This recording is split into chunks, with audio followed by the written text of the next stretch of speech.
Sean. It's really light. It's light? The light, yeah. The light is light? Wow. The sat is light. The sat is light. Okay. That's right. It's not very heavy. It floats. It's so light. Up in the sky, beyond the sky, watching over us, helping us navigate. Are we in the low Earth orbit, or in the higher one? Yes. Yes. The answer is yes. I have no idea what you're talking about, but the answer is yes. Yes. No, let's stay low today. Let's stay low today. Yeah, we're staying low. And there is a few things that when I was looking at what Johannes here, our guest for today, that we will introduce properly in a few seconds, there's a few things that stuck in my mind when I was reading the abstract for his presentation. And a busy low Earth orbit, it's one thing that I always imagine to be a little bit too much traffic for my taste. The Space Traffic Control Center is hard at work, I'm sure. Yep. I'm joking, but there's probably something like that. But before we keep messing around any further, Marco, let's introduce Johannes Willbold. How are you, Johannes? Good to have you on the show. Great. Thanks for having me. How about you? It's gonna be a fun conversation, driven by a session that you've put together, which was accepted by the incredible and incredibly difficult board at Black Hat. So congratulations! Very grateful to be there. Yes, exactly. And it's about low Earth orbit satellites. That's why we're joking about that and analyzing all of that, which we're going to talk about here in a moment. Before we get into that, though, Johannes, a little bit about yourself, what you do, the research you're up to, and what's going on. Sure. Yeah, so as you already introduced, my name is Johannes Willbold. I'm a doctoral student at the Ruhr University in Bochum, that is in Germany. And I started my PhD basically, I think, a good 2 years ago. And started in a general area of software security, system security, so really looking into systems where you can find vulnerabilities in general. And I quickly switched into the space track, let's say, of that field, because it's space. And I think that's pretty self-explanatory. Yep. And there's not a lot of space research, really, so that was pretty intriguing, especially when you look at satellites themselves and satellite software. So really the research that we did was first going out and try to get research satellite software, which is not easy to get, since dumping it from a live satellite is usually, let's say, tricky. So we went out to people, we asked them for firmware, can you give us your firmware? And we figure out what kind of vulnerabilities you might have in your firmware. And that worked decently well. We got several firmware images together, from the University of Tartu for the EST Cube 1, one from the ESA, from the European Space Agency for OPSAT, which is an experimental satellite platform, and one for Flying Laptop, which is basically a technology tester for aerospace and defense. And we then basically went over these and first had a look into satellite systems. I'm really into space, but I never looked into a satellite itself. So really the first stage of our research was figuring out how a satellite works in general and understanding what the technical difficulties are, not yet on a security level. And then in the next step, jump in and figure out what kind of architectural issues you might see, talking about, for example, the encryption of the commands that go to the satellite. And then in the next step, figuring out what kind of vulnerabilities, what kind of software vulnerabilities you might find that you find on Earth and also maybe in space, or maybe just some that you only find in space. And this was kind of the first step of our research. And we found definitely quite some interesting things that we can probably go into details in a moment. And yeah, so several issues there. We can, and I know that we had few conversations. Sean had a little bit more than me in terms of security of satellites, but like I mentioned before we started, we're a good friend with the Aerospace Village at DEF CON, so we're actually going to talk to them later today, and it's a big topic. So before you guys start to dig into the technicality of the security, there is one concept that I would like to kind of ask you to explain for the people that are not too much into this, which is security by obscurity, which is kind of a cool name for a website. But can you explain what that is? Absolutely. That's a pretty important concept, let's say, for space security, which is kind of unfortunate because security by obscurity is something that you don't really want to have. So security by obscurity says the system is secure because essentially nobody knows how it works or maybe not knows how it works in detail. So really, for example, we had encryption long time ago, and probably still there is some encryption like that only is secure because nobody knows how exactly the steps are to encrypt that. And really what you want to have is like security, well, by design, by default, there are many areas like this, but you basically want that your system is secure against an attacker, even if everybody knows every little detail about the system. So you want that your system is secure, even if, for example, researchers and penetration testers and hobbyists can look into the system, figure out all the vulnerabilities, and tell you maybe how to fix them and how to improve the security. And really, you shouldn't rely on security by not knowing people how stuff is working. This can be a fair layer on top of your actual security. That certainly happens many times. But what we are seeing a lot in space is security by obscurity is like kind of the main defense lines, people not knowing how it works. And then when we come and we get insights from people, then this entire constructs get pretty shaky.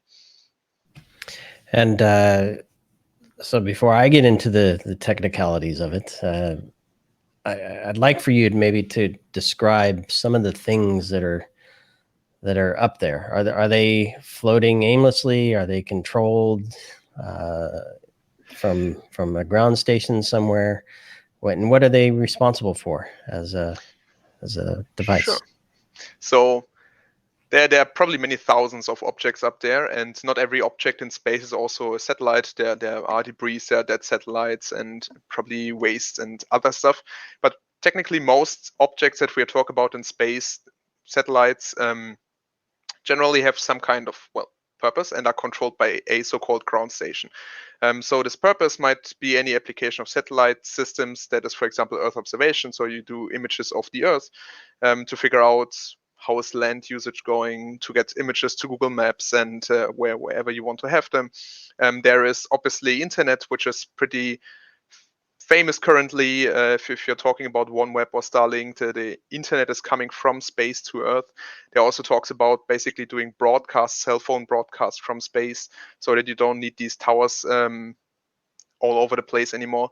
There are things like research and science, obviously, like, these like James Webb Telescope and other telescopes, Hubble Telescope, that are doing actual science in space. And technology testing. So before you do space missions, basically everything has been tested in space before. So you usually put in individual components up onto satellites that only have the purpose of basically testing stuff. And you have a lot more telecommunications, not just the internet or old cell phone services, obviously also television services. And I'm sure I'm forgetting something. Well, for example, global navigation systems like GPS also up there. So you have a lot of services that are pretty vital, and they are all provided by some form of by satellites, and the satellites basically receive the service from a ground station. And so the ground station controls the satellite. It tells them where to look to and where not to look to. For example, don't look into the sun, face towards Earth, so that we get our service to Earth, because, well, that's what we want to do. And then you have usually some kind of like base station, ground station, whatever the exact term might be, that, for example, puts the internet service up to the low Earth orbit, where it gets like kind of reflected down to Earth so that people can get it. So this is kind of the general working area. So if you do this ground segment, which is these super large antennas oftentimes, but it doesn't have to, and it can also be a pretty small one. You have the space segment, which is all the satellites. It might be one satellite, or in the case of these new constellations, it might be thousands of satellites. And you have the user segment, which is really, for example, your smartphone is receiving the GPS service or Galileo, so it's a user segment device. And these are kind of the three fundamental segments in space. So I'm quoting from the abstract. I'm quoting Sean. I want pizza now. That's right. No, not that quote. Another one says, many satellites are missing basic command and control traffic protection, allowing anyone, air quotes or asterisk, with a strong enough radio to control the satellites. That's scary and fun at the same time. So explain that. You were kind of going there with that when you were explaining, you can control a specific area. You don't need the big dish.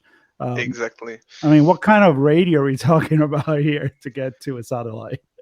So generally, when I'm talking about satellites, I'm usually talking about low Earth orbit satellites. I'm not sure this also applies to like medium Earth orbit satellites or geostationary. So generally talking about low Earth orbit satellites. So when people are thinking about what you need to like reach these satellites, they probably have like in front of them these gigantic dishes that you might be able to rent at like Amazon Web Services or that Upcast television service. But the reality is you don't need that much. You can buy a full new antenna that can talk on UHF, so ultra high frequency or very high frequency, to low Earth orbit satellites, and you can get it for new basically for $10,000. Now, this is obviously not super cheap, but it's, let's say, in the range of motivated hobbyists, and certainly in the range for motivated groups. And not much for Dr. Evil, I think. Exactly. So people assume kind of like you need to be like a nation state attack IO. You need all this like millions of equipment to reach your satellites. It's not the case. Like you can spend 10,000 now and you get yourself the ground station, and that you can talk to satellites with. And really, most satellites are talking or getting their commands and sending their feedback on these like lower frequencies, like ultra high frequency, very high frequency, or even S-band, and that is enough really. So let's go back to one of the things that Marco talked about, the security through obscurity. It's not a favorite model, limited to only aerospace. We see it in industrial control systems and even IoT devices at home. And the reason I bring up the IoT devices at home, there's a whole dark web internet, maybe even publicly facing Shodan, where you can get open source information and intelligence about these devices. Certainly IoT, certainly industrial control systems. Do satellite devices end up there as well? Because I'm trying to figure out, okay, I have a radio. I spent the 10 grand. I'm a little smart. I can have it send signals, but I don't know what signal to send and where to send it unless what? Yeah.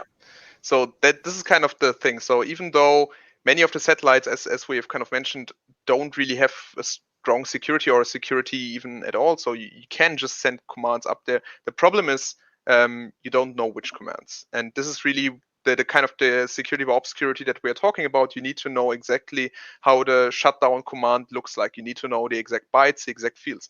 On the internet, that's easy because all protocols are standardized, and for space, we also have a lot of protocols that are kind of the space internet, if you want to say so. Probably somebody's probably not happy about that term, but it kind of describes it. And the general protocols are to some degree standardized, but the final parts, which really describe the instructions, what the satellite should do, for example, steer in another direction or ignite the thruster or whatever, they are usually not standardized. And you really don't know how they look like unless you get, for example, the software like we did, and then you can figure it out.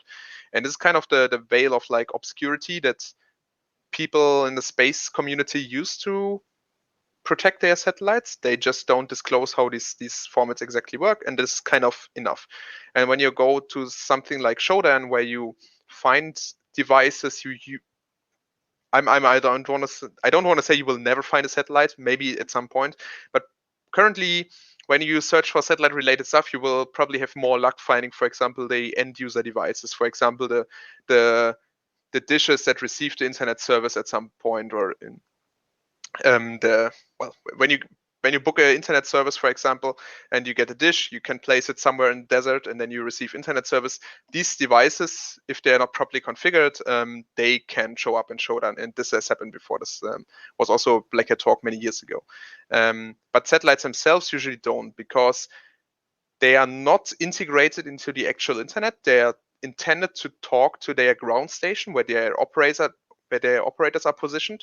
So they're really kind of in their own network. So people think about them as something that only the operators can control, but this is exactly the case that is no longer the case, because you can just buy the ground station equipment and you can control them, but they won't show up on Showdown like that because they're not part of the internet. They are not interconnected. And right now on your PC, you can't talk to one because you would have to, or you would need control over a ground station, and then you can talk to them.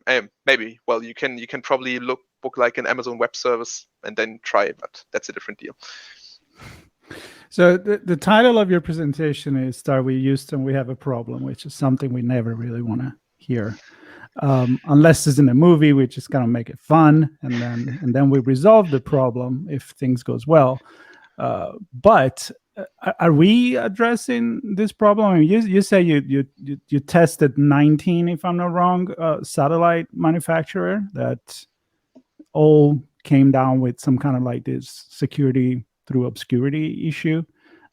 Is there an organization? Is there a global coming together of I'm thinking, NASA, I'm thinking, the European Space Agency, the Japanese one. Are we addressing this right now, or everybody's on his own? So in the paper, we looked into 3 satellites specifically, like me and my colleagues, we looked into 3 satellites and reverse engineered them and figured out every detail about them. And since 3 is not a great sample for the thousands that are up there, we did a survey about, and we received responses from 19 people over like places like ESA, NASA, businesses, also some academics, and they basically gave us a broader picture. And there we kind of saw the lacking security, mostly, for example, access protection, but also issues with the general usage of protocols. And this is not something that you can just fix overnight, because you kind of have to test the stuff. So you can't just patch in an encryption into a satellite. Because as I mentioned at the very beginning, every component that goes on a satellite has to be tested before. It's not kind of like has to be, but you want to be sure, because it's pretty hard going to space and fixing your satellite by hand. Not a lot of people can do this. So you really want to be sure that this works. And the problem with like access protection on satellites is, and I want to stress, people are doing it. It's just a lot of people are not doing it. So it's definitely not a completely unsolved topic. But the issue is that you have to be sure that you can recover your satellite. So, for example, what happens if you lose the key? That is not something that people think about a lot about on Earth, because you can just go to the server and reset it. That is kind of the worst outcome that you could face. On space, your satellite might be gone, and this is kind of if the satellite was like $2 million, then that's a pretty terrible outcome. So putting stuff in space and like testing it, like command encryption authentication, is hard because you have so many more factors to think about. And that's why it's not happening a lot. And when you think about how we can change this, there definitely pushes to change this. So we, for example, know that ESA, or when we talked to ESA about this, they were very open about it. They gave us a software because they were very interested in this topic. And we were in talks a lot with them to figure out what they can do to improve security. And they were very eager to do it.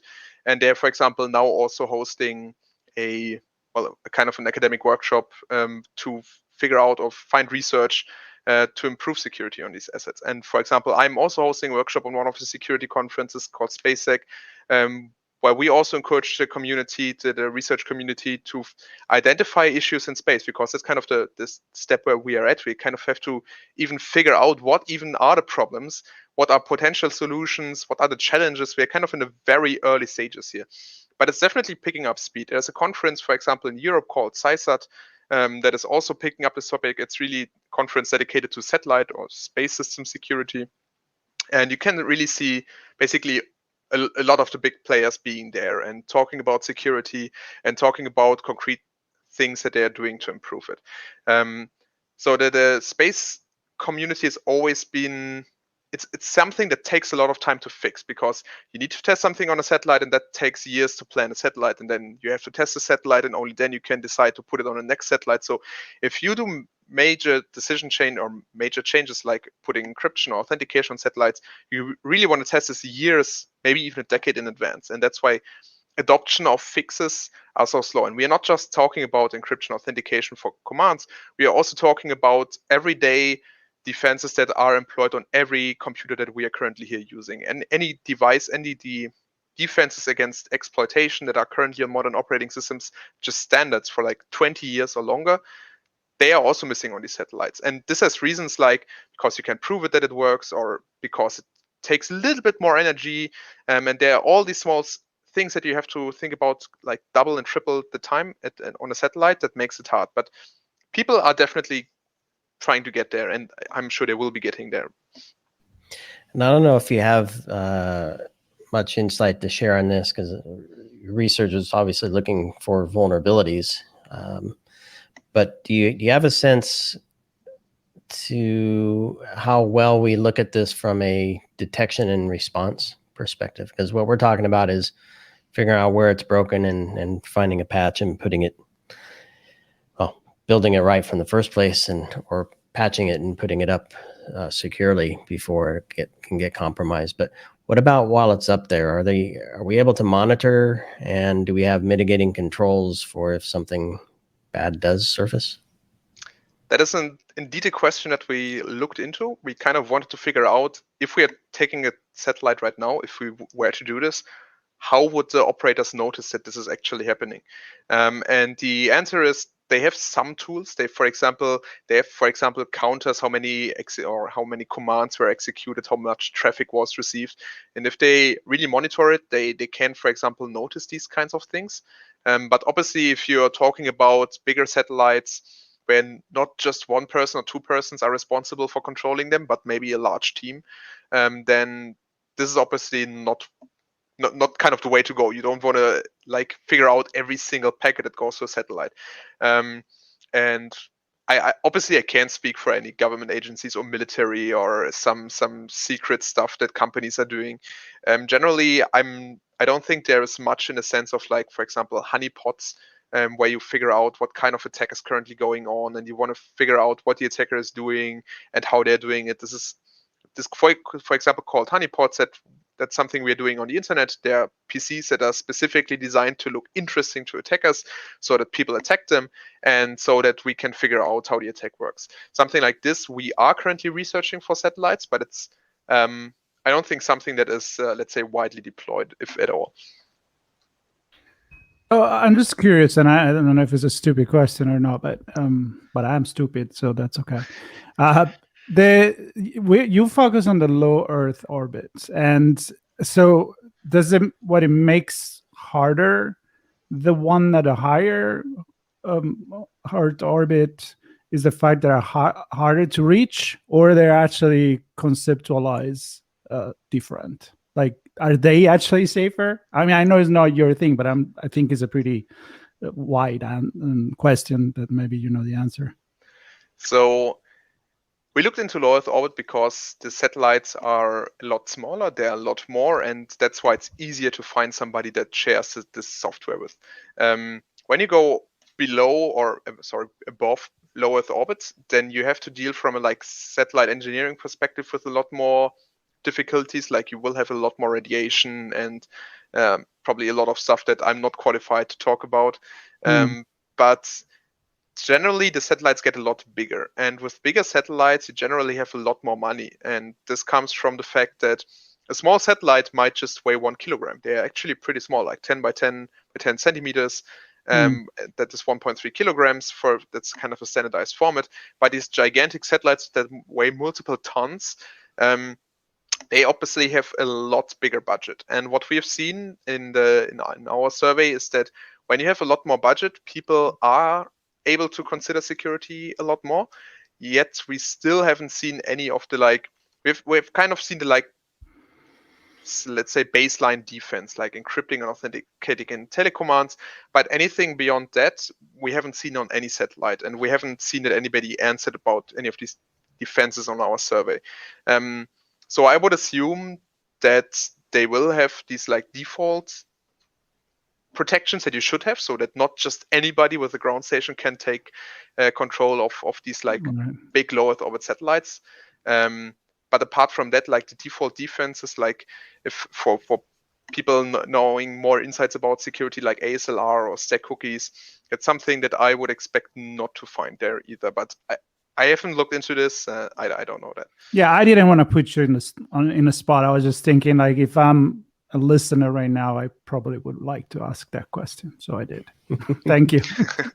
No, it's a good question. It's these teams have a lot more money, and obviously usually they are put up there by big corporations that have a significant interest. If they lose one of these satellites, it might just be a pretty big issue for the business in general. So they go there with different considerations, and this, I hope, results in according security measures, but I don't know. As long as I can still find the best pizza in New York through my navigation enabled app, I'm doing all right. So all joking aside, I mean, super important topic, obviously, and I'm grateful to see that you're doing this research with some of your peers and colleagues, and obviously we didn't give anything away, right? We're just talking about in general. You have all the goods to share during your talk at Black Hat on Thursday the 10th at 1:30 Pacific, obviously. So 40 minutes of goodness from Johannes there, all the deets from the research you did, and yeah, I'm excited to hear more about that, and hopefully people get a chance to talk to you afterwards as well. I'm absolutely to build sure this community up. Yep. Absolutely. So you will definitely be able to talk to me after the talk. Just come to me, and I'm happy to discuss any space issues, space security issues, really anything. And I hope you all like to talk if you get a chance to hear it. Perfect. Very cool. Yep. I love it. Well, thanks, Johannes, for joining us and giving us a sneak peek into your session. Hopefully everybody joins you there. And thanks, everybody, for listening to another Chats on the Road to Black Hat USA, Las Vegas, part of summer camp, of course. So stay tuned. We have many more. Another one from the Aerospace Village, not too far from this moment. So stay tuned for that one as well. And everything else coming to you from Las Vegas that we're covering. So stay tuned. Thanks for having me.